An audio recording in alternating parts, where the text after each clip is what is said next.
Well, the first we were called in before, when they started bombing the mainland in Japan. Well, uh, the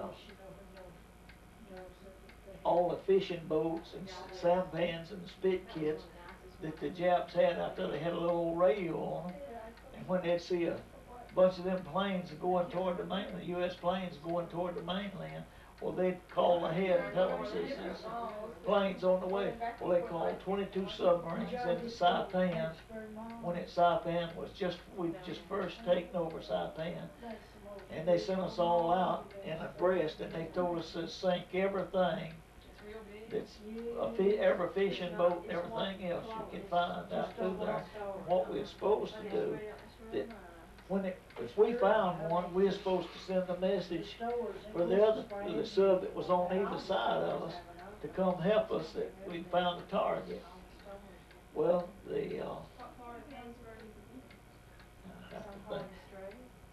I believe the Silverside was one of the subs that was with us, and the other was the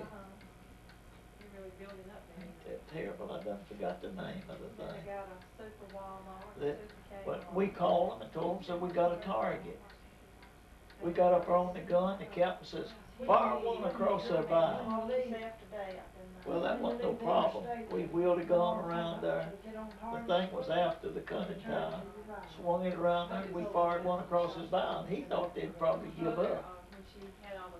And then they wanted to go aboard it and get all their maps and charts and everything to learn as much about. We was over using charts that the Swedes had charted in the 1800s and still trying to go by it as far as depth and everything of that nature. Well, the guy didn't give up. Then the captain says to sink it with a 5-inch gun. We kept shooting at that thing, and we just couldn't hit it. Of course, it was sort of a rough sea, and we was bouncing up and down, and we're shooting armor-piercing shells that were tracers, 5-inch shells. We'd shoot one, you'd see it go just above the top of the thing, go slam over the horizon and explode over there somewhere. After a while, we got a hit. When we got a hit on him, the shell went, it was a wooden boat, it went slam through it and over the horizon and exploded. And so Captain Germanschauser got tired of our foolishness. He says, ceasefire, all ahead flank, full on the left rudder. Here we went. I looked at the old boy on the other side of that gun from me. I said, you know what he's fixing to do? I said, he's fixing to ram that thing. I says, I guarantee he's fixing to ram it. Well, here we go at flank speed out across there, and he hollered, full right rudder. And when he got straightened out, we was out there, this old 5-inch gun we had a barrel on it, long as we had that wall over yonder. We swung it around there, and we near about touch him with the barrel on it. And so we shot him a couple of times right at the water line, and he began to sink by the stern. And he had one depth charge on that thing. Them guys, and the guys on the machine guns on our boat was just spraying them just with the 20 millimeters, and then their Tommy guns, they're just spraying them. Them guys began to jump overboard, and this boat went to sink by the stern. I guess we hit the engine, and one of the shells blowed up inside of it. He went to sink. And you looked out there, and when that depth charge went off, it blew guys up. They looked like buzzards flying around up there. And of course, that just tore their insides up so bad that it was pitiful. And Captain says, pick up 2 prisoners. Before done that one, they sent up the small arms, Tommy guns and things. Says, kill all survivors. And they handed me a Tommy gun.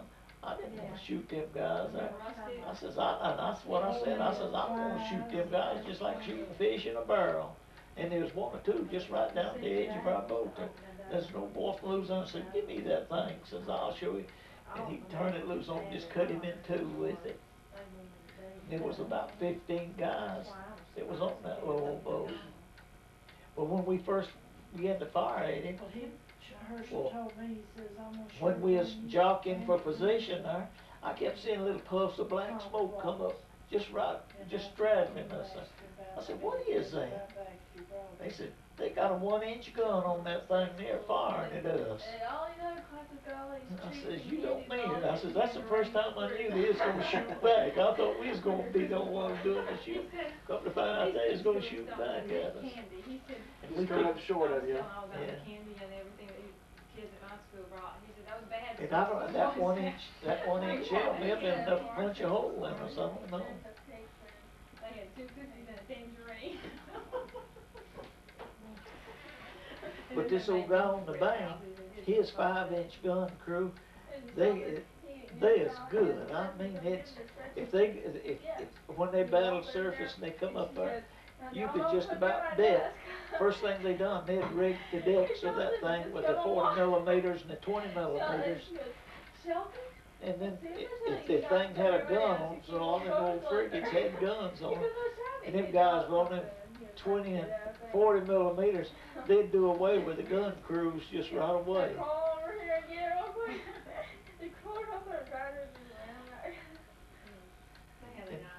And then the guy with the 5-inch gun, they'd say, now sink the boat. And 2 or 3 shots, they'd have him sunk.